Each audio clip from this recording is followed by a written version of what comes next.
Hello, ladies and gentlemen. Welcome back to the Star Wars Clone Wars retrospective. Oh man, who am I? I'm the number one Kylo Ren fanboy. Trust. Now, anytime I can't think of anything on Star Wars, I'm gonna just do that. And I'm not gonna say anything for spoilers wise, but man, that movie, some great stuff No happened for spoilers Rise for of Rise of Skywalker. Some great things happened, and then some things I'm very salty about. Go to our spoilers review, but I'm the number one Kylo Ren fanboy. Trust. Now, I am the McClunky Taylor Field. I'm also the eggnog drinking. Yeah, you are. Out of a Mike's Hard Lemonade glass. So if people are listening to this now, you guys are gonna be getting lots of Clone Wars episodes. You've probably already noticed in the month of January because usually we've been like, oh, it's coming soon. We're doing this. We are reviewing every single episode of the Clone Wars in honor of the revival happening. And before we'd say, at some point, then we knew it was February. That's literally less than a month away for us when we're recording this now. So at the time, you're going to be getting maybe 2 episodes a week, maybe sometime 2 episodes a day so you can get caught up. But we're going to do all, before it comes out, you'll get all of Season 5 and then all of Season 6, the Lost episode. So it's coming up. I want to ask you, Taylor Field, while I open my eggnog, how excited are you? Because we started the show because you were very excited. How excited are you? We're less than a month away from new Clone Wars episodes. It's hard because my excitement is just, it's through the roof when Star Wars 9 came out, but to have content happening. 9. Yeah, Star Wars 9. To have content coming out that takes place, during the Clone Wars. Like, I'm very excited, but at the same time, I'm also thinking, like, well, it's just the Clone Wars aren't of significance really that much. Like, it's just the saga of Skywalker is concluded. Do you feel like it's kind of a been there, done that sort of thing? I almost do feel like that a little bit. But at the same Yeah. time, I mean, like, I hate to say that, but I mean, I am excited still. I'm excited to see Ahsoka come back. I'm excited to see what's going on, what they're gonna do with Maul in this scenario. Looks like her and Maul are gonna have a big old fight. Yeah, which that's is cool. That's very, very cool to see what happens between them, and just in general see what happens with all the other these clone troopers, and just where this is going to end. If it leads right up to episode 3, then I would actually love that. Oh. That'd be super, super cool. Yeah, and just anything to get a little bit more sheev, Yeah, I'm excited. I think I'm with you though, like kind of where I just feel like it's just so much in the past. But I think the only reason I give them the props for is one, lots of fans want the show, but two, it's because it's finishing off the show, right? So that's where they kind of get to close it out. But we're either we've done a cast or we're gonna do a cast on what the future of Star Wars, and I'm just excited for after this and after Resistance, kind of what is next for animation, because I think they're gonna be doing something. There are rumors that it might be Dr. Aphra because people don't know if that's a live. First of all, people don't know if it's a show or they don't know if it's a live action or animated show. I'm okay with that. Like. Because what that would put us in, but that just puts us in the dark times again, doesn't it? Yes. Yeah, or is there still some after episode 4 with Dr. Aphra, right? Or do we not know that? I mean, there could be, from what I'm aware of. I just know Dr. Aphra is popping off during the dark times. Yeah, I don't want more dark times. I don't want any more of that. I know Resistance is out there, but it's a bit more kiddie. But that's why we're going to be reviewing the first 5 episodes of Clone Wars Season 5. We got some spicy ones to talk about. So let us know if you're excited for Star Wars Clone Wars. I got to start pimping this now because it's happening up. We're going to be reviewing every single episode of Season 7. We were just talking about this offcast. We don't know what the order, what it will release as, but if it's like Mandalorian, we'll review it every week and it'll be here in your feed. So please spread that around if you're a fan. If you enjoy what we do, leave us a review, leave us a like, but spread the word that we'll be reviewing every single Clone Wars episode. That'll be lots of fun. Taylor, are you ready to get into this? Ready. Ooh, this is a big one. Episode 1, Season 5, Revival. Darth Maul and Savage Opress steal a fortune of Republic credits and bribe a squad of pirates to take down a pirate stronghold run by Hondo. Which I also realize there's Hondo, Mando, Lando. There's too many does, They attack Hondo's stronghold, but Obi Wan, accompanied by Jedi Master Adi Gali, intervene, and in the battle that falls, Savage kills Adi. Hondo ambushes the squad of pirates to win their loyalty back, while Obi-Wan fights Savage and Maul and cuts... Listen to this sentence. While Obi-Wan fights Savage and Maul and cuts off Savage's left arm. That's too many ands. The brothers flee to their ship under fire from Hondo and his pirates, but they launch their escape pod a flight as the ship is damaged. Obi-Wan returns to Coruscant, where the Chancellor informs him that the brothers are no importance compared to the Separatists and no further action should be taken against them. As always, Wikipedia, you never know if you're going to get just a few lines or you're going to get the whole episode. That literally is the whole episode there. So what did you think about this one? Obviously, we just finished off. We did season 4, and that was Maul's big return, everything like that. We had the big fight with Obi-Wan. We had, what's my girl's name? Asajj Ventress. Asajj Ventress, yeah. I was kind of disappointed that we haven't seen her yet in the season so far. But, yeah, what do you feel about this episode, Revival? Yeah, this, I enjoyed this comeback. I liked how it picked right up after the other episode from the finale of the other season and just got us right into it where, Maul and Savage are trying to get some extra dough and, get some followers to stir the pot a little bit. And I was completely shocked when Adigalia just dies. Savage just rams her and just this horns just totally just destroy her. He's a tank. He is a tank, yeah. But yeah, they really got their ass handed to them because Obi-Wan cuts off Savage's arm and then Hondo, the other pirates, pop Maul's legs so he can't really move as well. So even Savage is kind of got, I don't think broken, but definitely hurt because Obi-Wan just kneecaps him. And the brothers, they're powerful, but they're not the smartest. No, not at all. At this season currently. Well, Savage isn't the smart one. No, not and at all. Maul, I don't think is that much smarter. Right now, he's not that much smarter.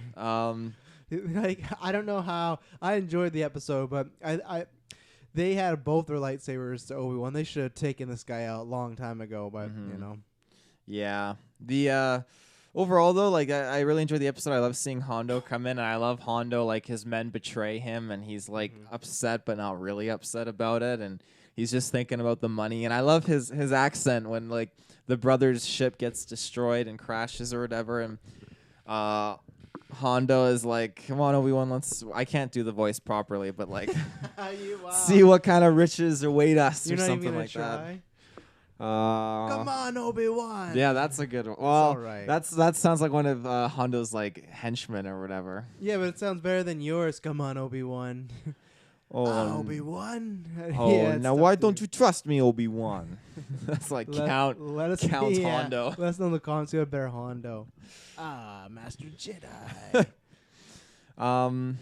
Yeah, overall though, it was a good episode. It was just surprising seeing Adigalia die because she is a pretty important Jedi Master, and they killed her off in the Clone Wars show. Mm-hmm. So is she an important Jedi Master? She's an important Jedi Master. Yeah, she was in Phantom Menace. So was Savage oppressed, and she just got killed randomly. Savage wasn't in Phantom Menace. Or sorry, no. What's my other girl's name? Or Singh. Yeah, she was in there. It doesn't mean just because you're in some scene in Van Menace doesn't make you important. But if you're a Jedi, I think that grants you higher importance. Was she in any other live action movies? I think she was in Attack of the Clones. Yeah, not Revenge of the Sith though. No. That's the thing about this show. I feel like they just forgot her in Revenge of the Sith, and they're just we'll fix it in Clone Wars. There's a lot of Jedi that weren't in Revenge of the Sith. Gariel Poof, I don't think was in there. Gary Old Poof. I think Yaddle was in Attack of the Clones as well. Or no, she wasn't. She was not. Yeah. We don't know. Do we know canon wise what happened to Yaddle? No. Maybe the Mandalorian season 2 will let us know. Go check out our review. Yeah, I really like this episode. Like Taylor said, it picks up right where we left off in the past, two-parter. That was really good. It's just Maul and Savage just being beasts, doing damage. Maul has a plan. We don't really know what it is. It kind of goes throughout the episode, but still So does he consider himself a Sith now, technically? Because he's calling himself that, kind of. Okay. He likes the idea.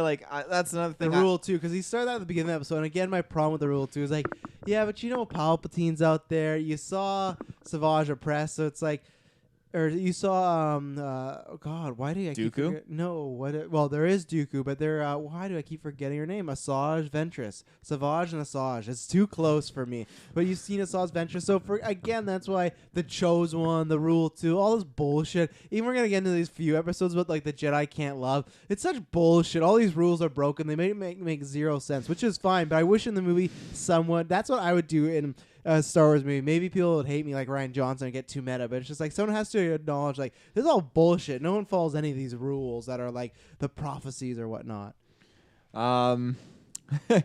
Yeah, the beginning of the episode when Maul is like talking to Oppress, and Oppress is like, we can share our power. We're brothers. And Maul's like, oh, time for a lesson, and just kicks his ass. Yeah, just takes that lightsaber. Yeah, and gives him the whole like Rule of Two speech. But yeah, I like seeing their dynamic because that's one thing I would say. I think I gave both those episodes, or at least the finale, like a 2 thumbs up because I thought it was great. But it is really rushed, right? You find Maul, you get him clean, and then you go fight Obi Wan. So I like seeing the dynamic between those two. I kind of figure just from, I don't even know if it's stuff you've said or just the way those characters are built, that they're gonna get along because they're brothers, but they're not really brotherly. Like, it's just it seems like they're gonna have a very torn relationship. So I like this whole plan. Honestly, I've kind of heard before that Maul gets into the crime syndicate, so these were like the early seeds of it, of like dealing with the pirates and making deals with them, blah blah. I like seeing Maul and Hondo interact because I like Hondo a lot, and also just because that's fun putting him in a world with these new characters. I'm gonna ask, maybe people, if you've not seen this show, it's a minor spoiler, but do Anakin and Darth Maul interact at all in the show?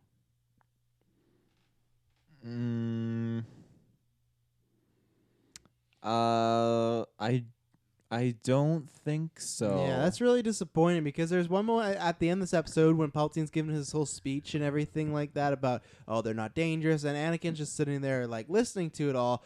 I just feel like there's a lot more they could do, and maybe that's why it might happen, but I didn't think it did, and Taylor kind of makes it sound like it doesn't just because we don't have many episodes left. We have about, when altogether it's like 28 or something, or like 38 that we're going to review here, but for me it just would be a fun dynamic to see Anakin, especially because this is the guy that killed Qui-Gon. This is like a big thing for Obi Wan as far as he killed Qui-Gon, so he killed him. It was kind of, and it's a big thing that this guy that he murdered has come back, and this guy actually tried to kill Anakin a long time ago, so Anakin, Juck.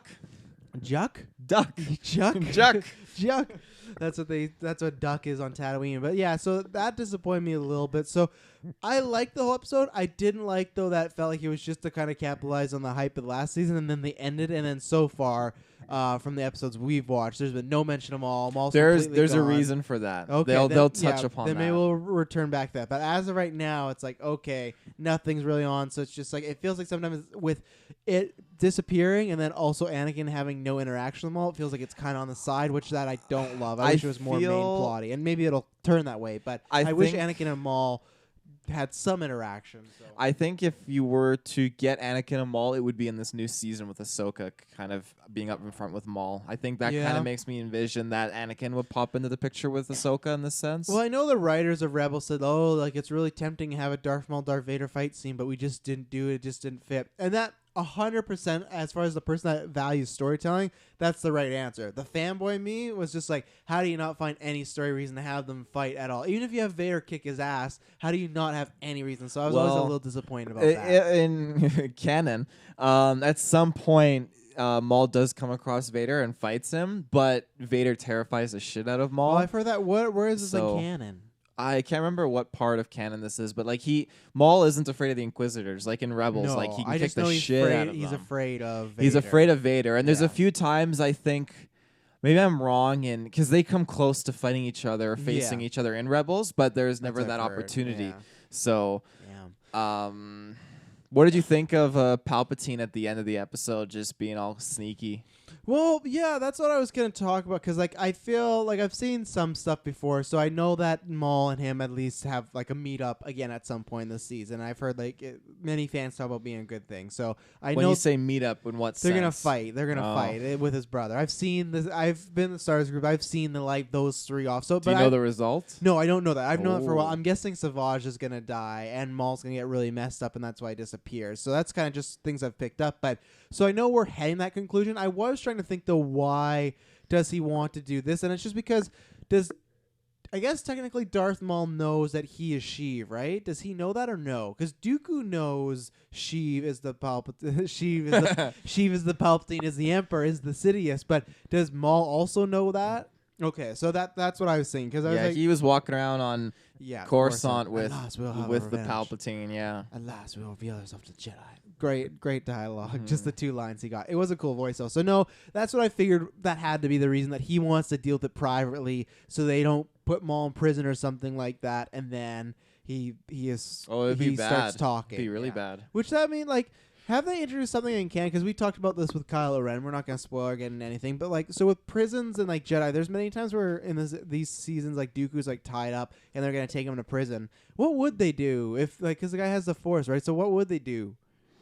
I think they just have a room with nothing in it, and then they just have, like, an energy door. It's not like a room in X-Men, which disables your powers, but it's like... They should work on that. But see, you were like, oh, no, it wasn't you. Never mind. I got confused with a fan. Oh. One of our fans was like, you could put a Jedi in prison. I'm like, there has to be some way. Well, you could easily, and plus you can obviously put their hands in like bindings that they can't work. And you've seen obviously we've seen in the live action movies, Obi Wan was in a prison. He couldn't use the Force. He was just stuck in that spinning thing talking to Dooku. So take that, Twitter user. Yeah, no, there you go. We had a good conversation. I should have countered with that, but yeah, good episode. I'm trying to think if there's anything else.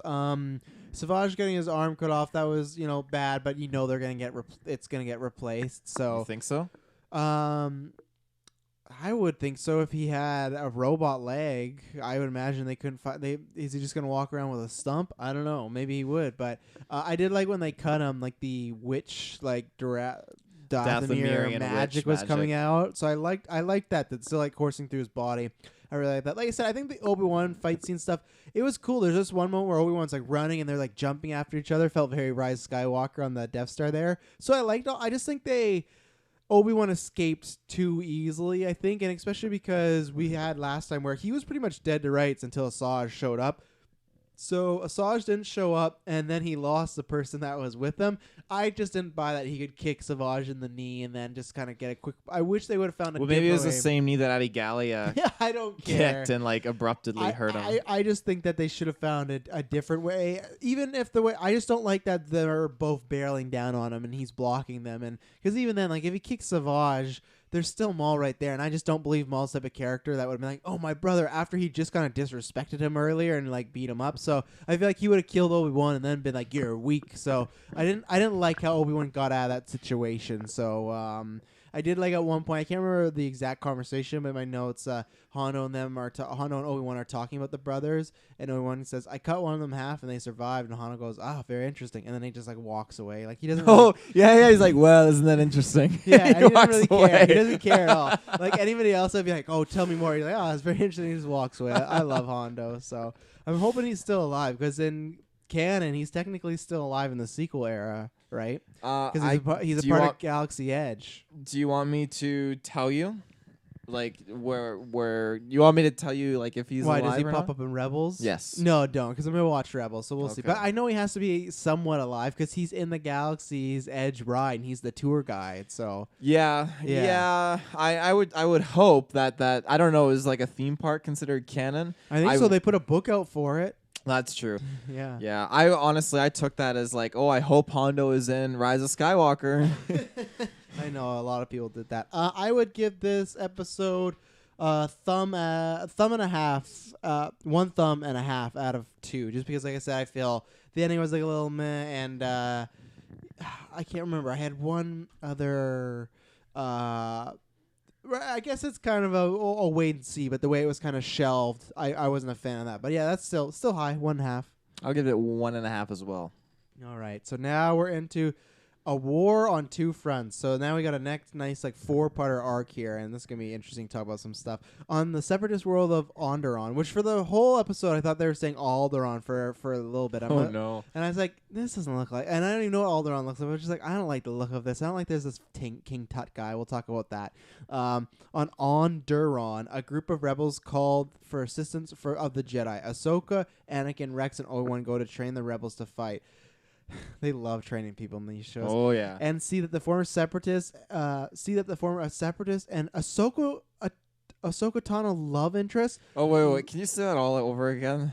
Okay. Doesn't make sense. They go to train the rebels to fight, and see that former separatist and Ahsoka Tano love interest Lux Bonteri is among them, as Onderon is his homeworld. So wait, I gotta have some questions there. Can they just throw love interest? I think so, because they kissed, and she was definitely in cahoots, and that's a separate issue. It's implied in this episode, too. too. It's more than She's implied. yeah. More than implied. Yeah, I like what we're going to talk about this. I like the whole arc of this. I think I'd already said this in episode or season 4, but now there's so many episodes with Ahsoka. She's so established as a lead. It's not.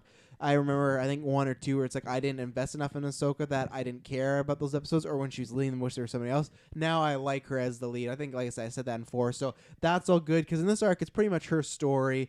Yeah, I like this episode. This is definitely the setup episode. I'm not sure how much of a fan I am of Onderon. I like the more terrain place. I actually like the architecture, but I don't like the kind of Roman vibe they got going on. The guy with like golden crown, and he's just very, like I said, like Caesar in a way. So I don't know if I like that, because sometimes we've talked about that this show does genres, and this feels like it's kind of a Roman like empire genre, and I think some ones work and some don't. I think this is the one that, not the whole episode, but I just think that vibe kind of doesn't work. But yeah, I don't know if you can call him a love interest, just like I guess she kind of is, but yeah, I don't know. I have lots to say during that. So yeah, no, I thought it was an okay episode. It's definitely not my favorite of this arc, but I like how it kind of kickstarts its way into the Onderon series, and finally, like, obviously this is the first appearance of Saw Gerrera, so this is where you get to see him, and that's not mentioned in the the Wikipedia breakdown at all. No.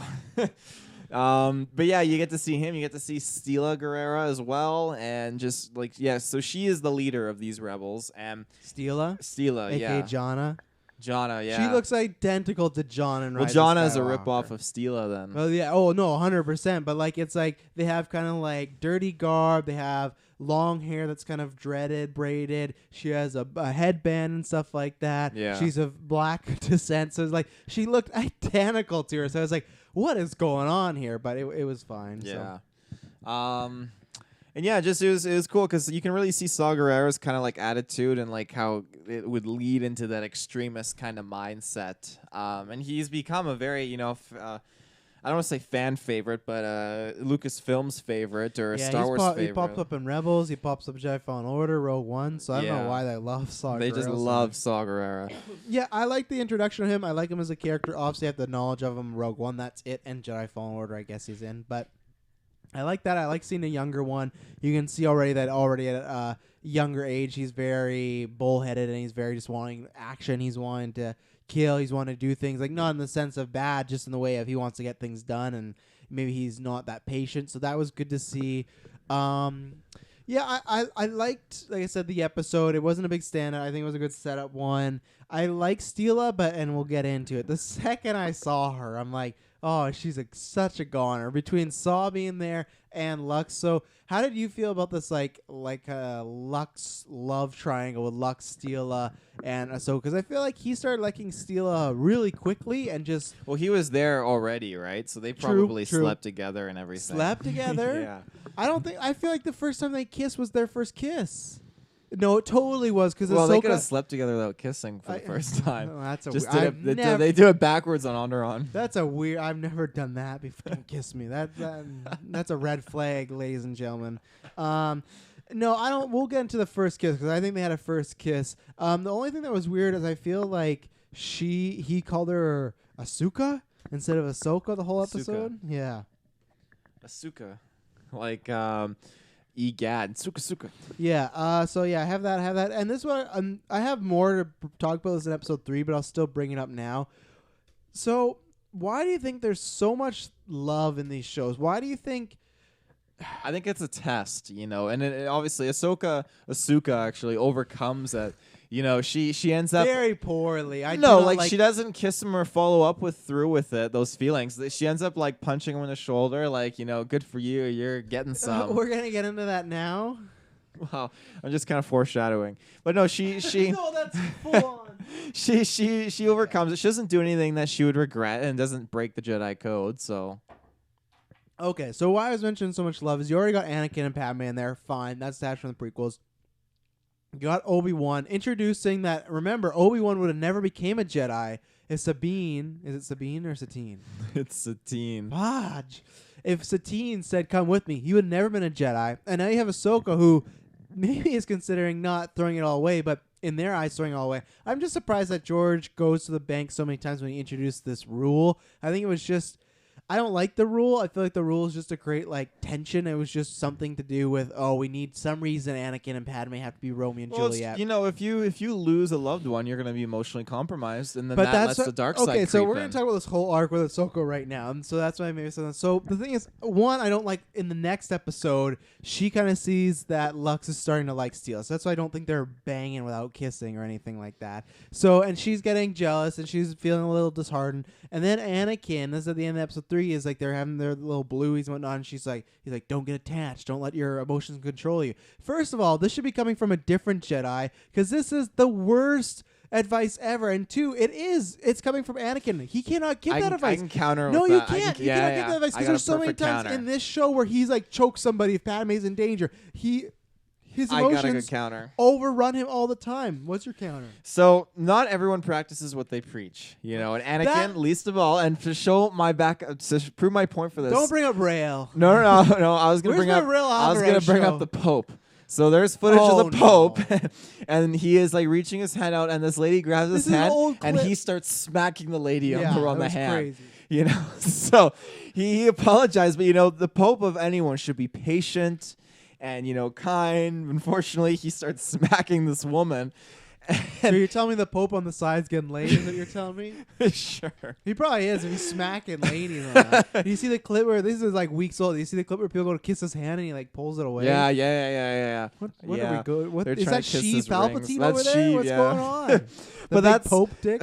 That's my example of Anakin. He shouldn't be the one giving this advice, but like he is. Like there are people that practice what they preach, or they don't practice what they preach. Do as I do, not or do what I say, not what I do. Yeah. I guess it was just my problem was I think there was a really, and maybe we'll see. I'll wait to see if she finds out about Padme, blah blah. But I liked where it was going when she's talking about like just passion in general, and then he goes, "Oh, I understand." And she goes, "I do." I thought we were gonna get a real conversation, not a full on like, "Hey, I'm married to Padme." I'm married to Padme. Not that, but just like maybe some hinting of like, "Oh, I have those temptations," or "I blah blah," like something like that. And then he just goes to like regular Jedi, like, "You need to control your emotions." Not I know they this. get the best the number of this club you can go to. Well, not that, but I just wish I thought it was gonna get a little bit deeper, and it didn't. So here's my thing. No, we'll go back into in the whole Ahsoka fights her feelings. She doesn't fight her feelings because the other guy, Lux, just left her for. So there was no relationship. They kissed, and that was like for cover, but still she liked it. The whole arc, Lux likes Steela. There's not a love triangle. It's a love triangle because Ahsoka's like, "Oh, and Lux, I really want Lux," but there's not at any point where Lux came over and said, "Hey, I'd want to be with you, but hang on, let me finish." He like, "I want to be with you, but we can't be together." That's not the thing. It's just Lux and Steele the whole episodes, and then later on when they kiss, they get on like some animal together. It's Ahsoka and Lux, and she gives him like a fist pound to his shoulder. But it's like that's not warranted because there's no dialogue. There's nothing that shows Ahsoka got over it. All of a sudden, she's just fine with it. She's a Jedi. But it's so stupid. I need a line of dialogue with him, with Anakin, to show like you're right. I do need to control my passions, and he can be on his own. You don't even have to say Lux. You didn't have to talk about Lux, but just I can control my emotions and do what's best for me and the people here. Not even say, "Oh, I don't need to be with Lux." Not be so not be so out in Front Street. Is that the Out on Front Street? Out on Front Street. That's it. Yeah. What the heck does that mean? Look it up. It's an expression. But I don't think it got resolved. It started. It was like 3 episodes of she likes Lux, but she doesn't know what to do. And then episode 4 is just she's fine with it with no dialogue, no development whatsoever.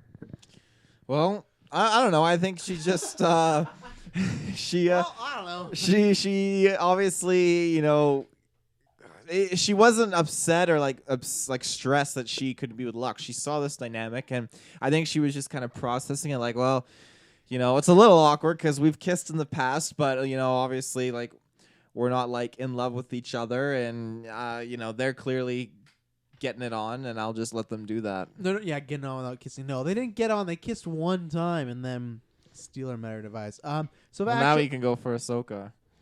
Oh yeah. Classic trope too of like girlfriend. We'll get into that, but so episode 1, I would just give a thumbs up, or episode 2. So we're on episode 2. Episode 2. We're gonna probably blow past some of these because we kind of talked about a lot of the Ahsoka stuff. Episode 2, I'd give a thumbs up. I would give this I'll do 1 thumb up. Yeah.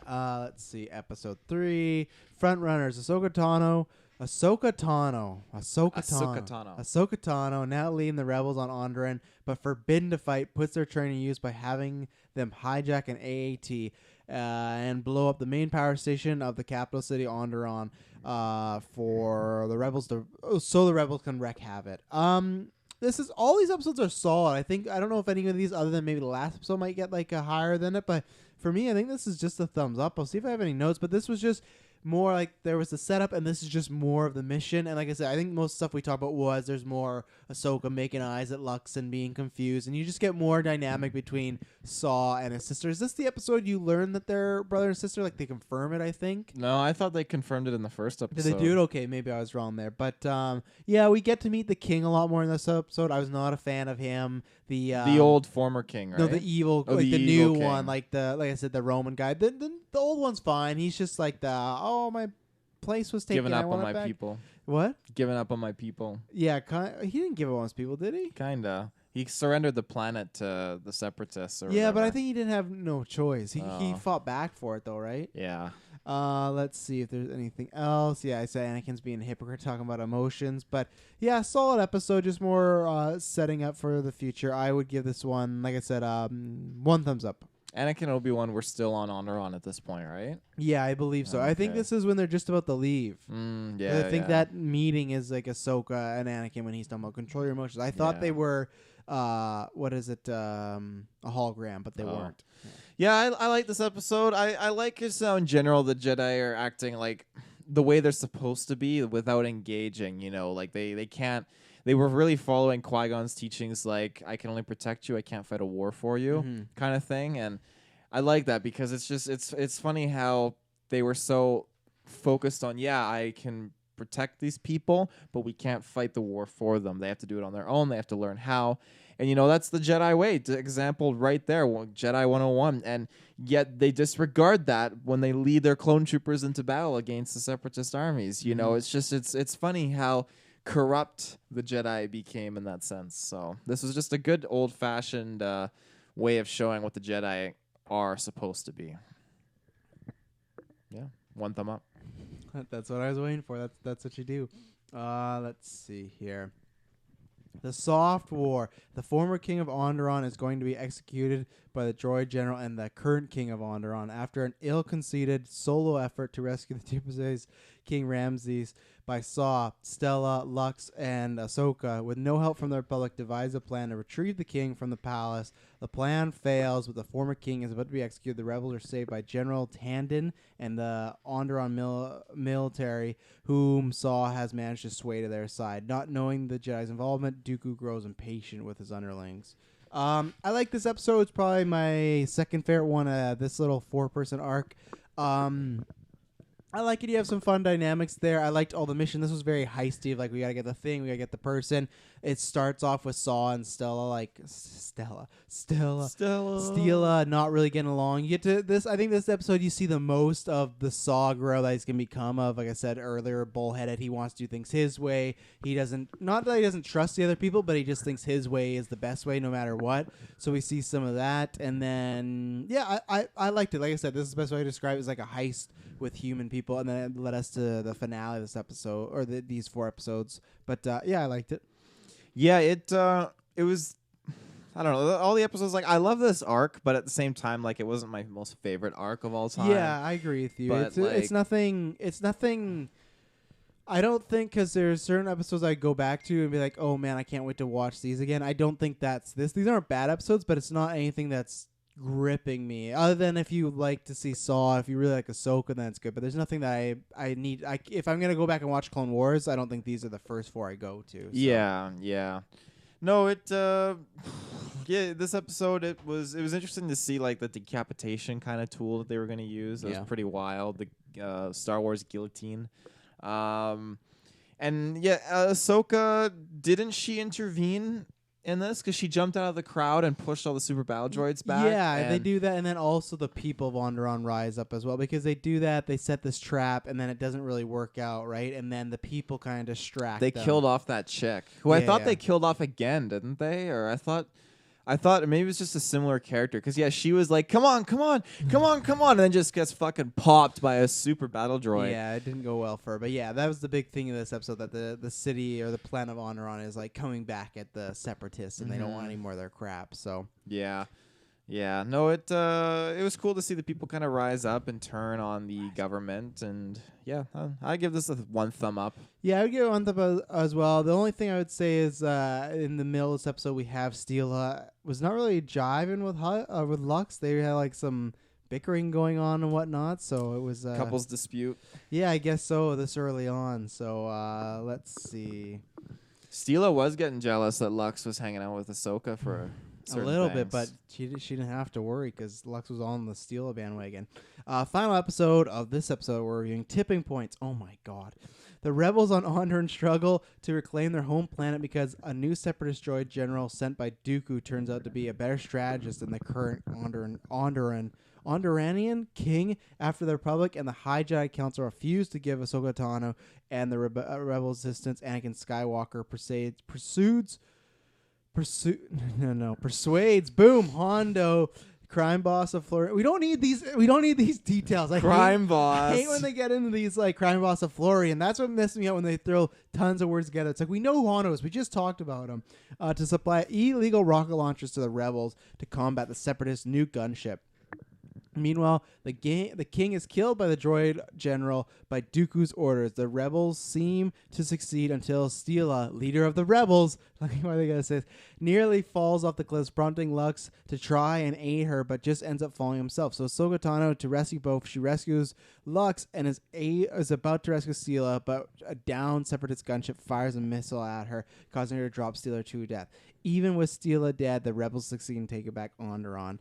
So of course she didn't intentionally. She let Steela die. She's like, I think Lux so. Lux is I think all so. mine. No, I don't actually think so. But the only thing, so we talked a lot about the Ahsoka stuff before, but so it's a joke. So Lux falls, and then she picks him up and puts him on the rock. How come with Steela, she like picks up Steela and she's like, grab my hand. My hand's right here. Why didn't she put her back on the rock just like Lux? I don't know.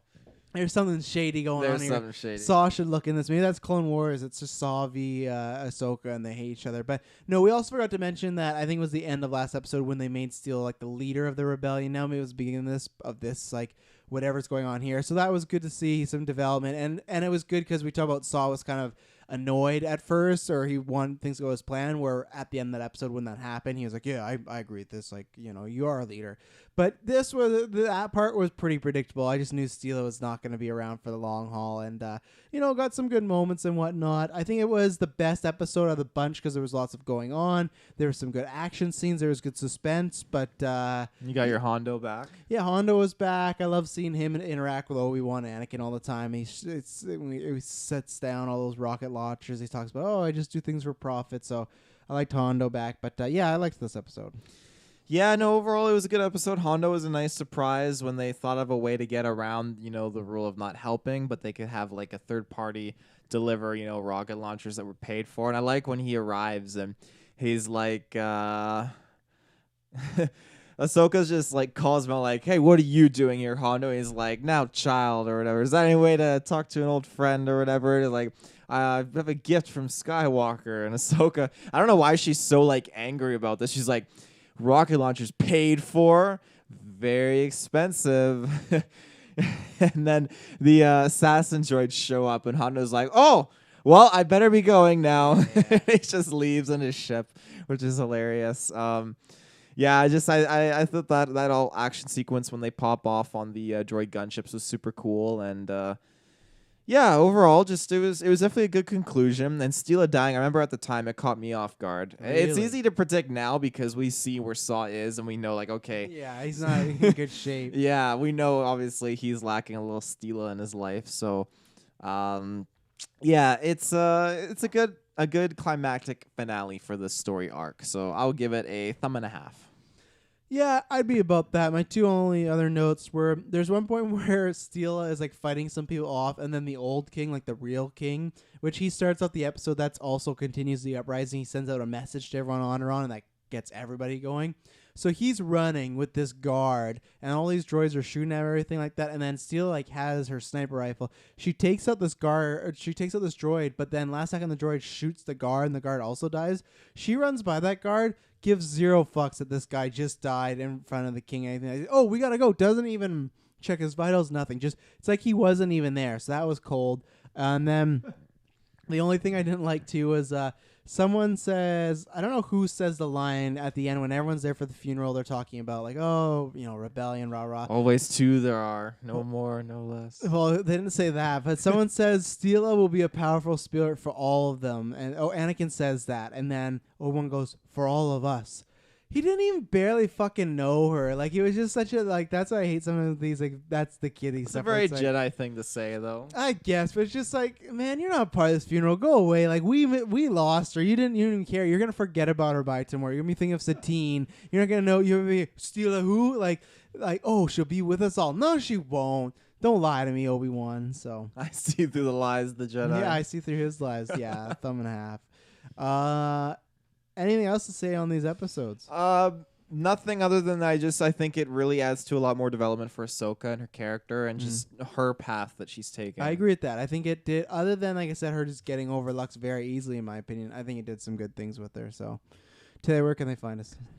Ladies and gentlemen, you can find us in the search bar, Geek for Space Podcast, with your internet connection. You can find lots of awesome Star Wars stuff. We have so much Star Wars stuff right now. It's not even funny, and more to come. It's absolutely insane. Are you doing those polls in February? Is that confirmed? I'm going to try and do those polls in February, yeah. And I'll probably throw in some Star Wars Resistance characters, because I finished through the first season, and it wasn't that bad. It was a pretty good show. Yeah, that's you. You trash things all the time. Galaxy Heroes your favorite thing. Resistance, you're always like, oh, look at this piece of crap. Oh, I'm not saying like it's like the greatest thing of all time. Like, it's definitely extremely kiddie. It reminds me of like the Stormhawks a little bit back in the day, but like it has some cool story moments, and like it's cool because it leads right up to Force Awakens, the events of that movie, and season 2 leads right up to around Last Jedi. And I'm wondering again like what season 2 really embodies in that show, but. Yeah, no, maybe after season 2 finishes, maybe I can do a review for that whenever that's done and get some more Star Wars stuff out for the fans. You can do that one on your own. I don't need to see Resistance. I might watch it at some point. You're watching Rebels. I'm impressed. I am watching Rebels. Yeah, so what far. What are you on Rebels now? I think only episode 4. But Oh, I just okay. remember even in the first few episodes, I'm like, I like this better than the first Clone Wars episode. So You didn't get that like hard rock music like they had in no, that was awful. Even though I agree with everybody, the animation is not as good in Rebels as it is in Clone Wars. So thank you very much, ladies and gentlemen, for tuning in this. Check back. We're going to review the rest of Season 5, and then we're going to review Season 6, the lost episodes. And before you know it, Season 7, the revival, will be here. So we'll be there for every single episode of that. So until next time, it will not be boring, and may the Force be with you. Always.